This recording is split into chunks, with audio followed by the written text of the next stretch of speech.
Allah. Son, what is your response? I'm ready, are you? I'm ready, are you? A worthy son of a worthy father.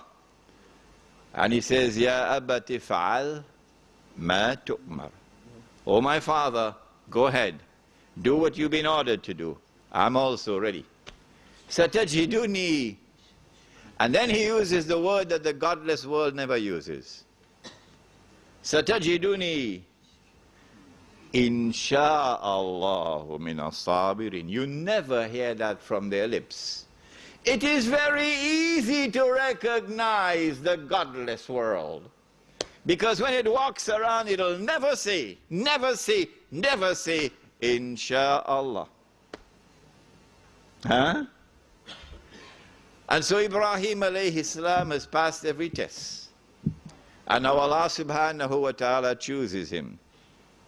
Inni ja'iluka linnasi imama. I hereby appoint you as the Imam of all of mankind, including George Bush. I hereby appoint you the Imam of all of mankind.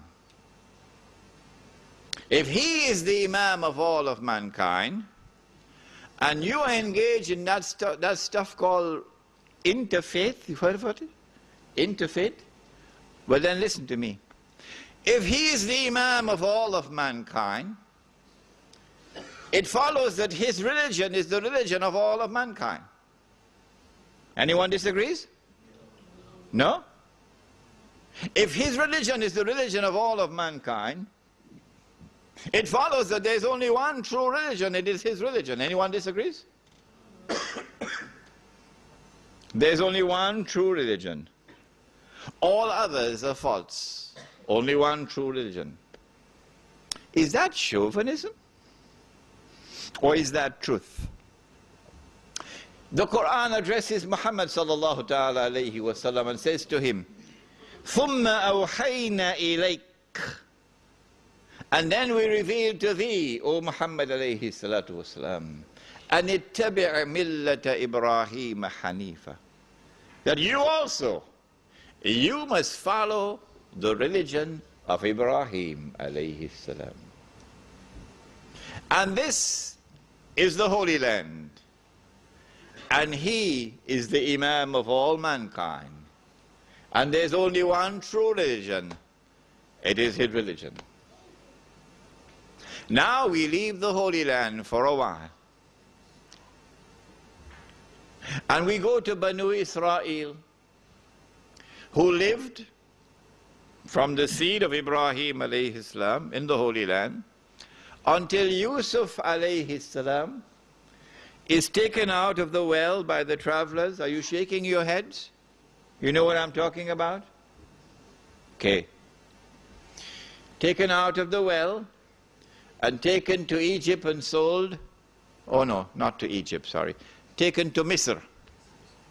Because they're not the same, you know. Even Egyptians don't know that. Taken to Mosir and sold in slavery in Mosir.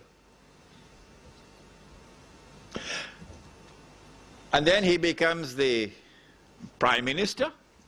And then his family come to live with him.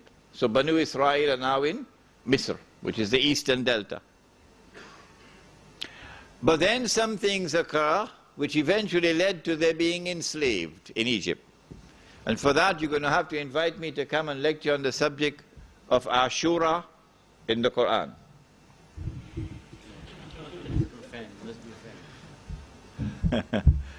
Ashura in the Quran, to know why were Banu Israel enslaved in Egypt. We don't have the time to take that up. And then Allah raised Musa alayhi salam. And Musa alayhi salam took them over into freedom across the sea. وَإِذْ فَرَقْنَا بِكُمُ الْبَحْرِ فَأَنْجَيْنَاكُمْ وَأَغْرَقْنَا آلَ فِرْعَوْنَ وَأَنْتُمْ تَنْظُرُونَ. So they crossed the Red Sea. And now they are in Sinai. Sinai, not the hospital in Manhattan. The desert. And then Musa alayhi salam went up the mountain, came back down with the Torah, the 10 Commandments, stone tablets. And then Musa alayhi salam addresses Banu Israel, and this is in Surah Al-Ma'idah. I suggest you get the tape recording. No, you have the book now. And every single ayah of the Quran I quote, you go and find it in the Quran and study it.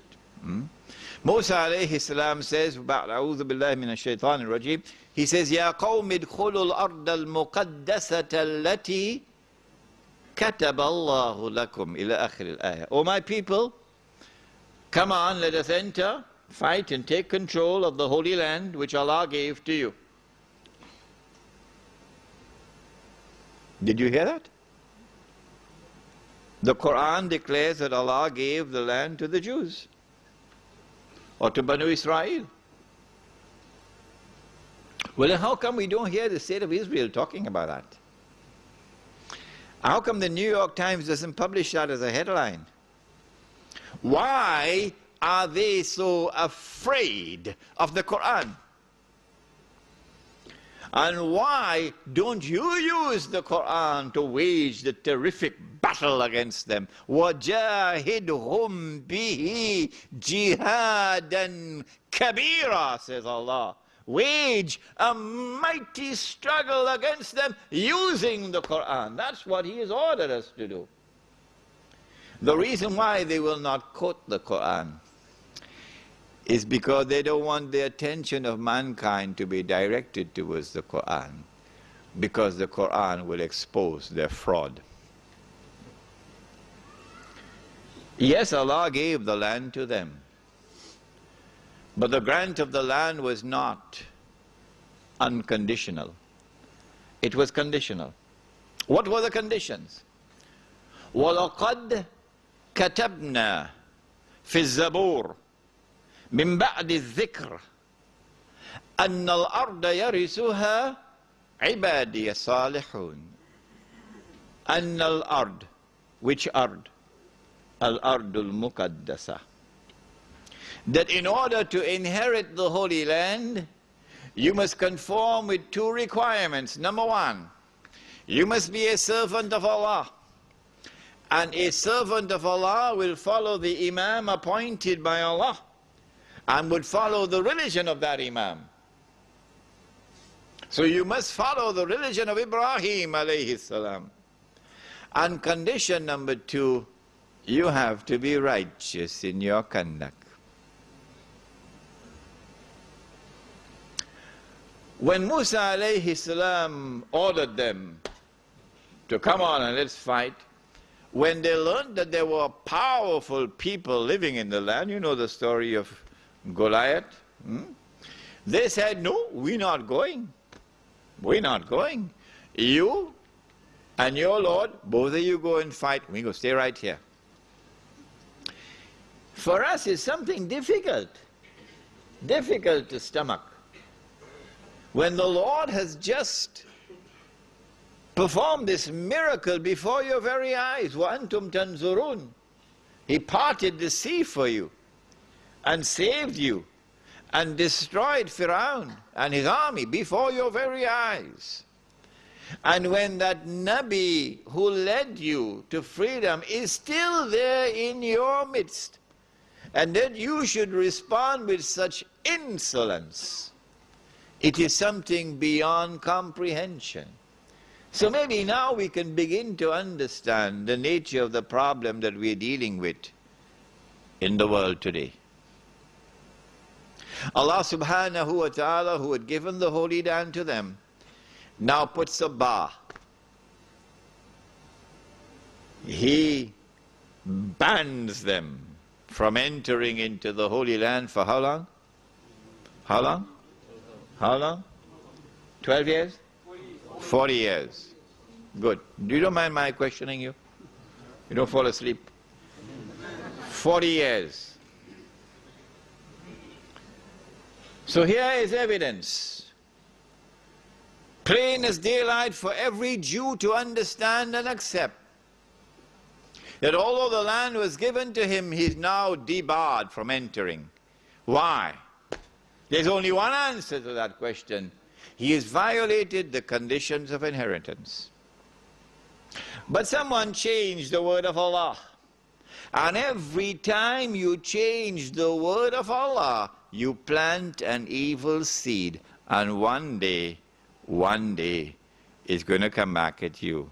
It will grow into an evil tree, and ain't nobody can cut it down. They changed the word of Allah. You will find this in my book, Jerusalem in the Quran. You'll also find it in my previous book, The Religion of Abraham and the State of Israel, a view from the Quran. What did they do? They wrote into the Torah with their own hands. What did they write? It is not because of righteousness that the Lord your God has given you this good land to inherit it. No, not because of your righteousness. For you are a stiff-necked people.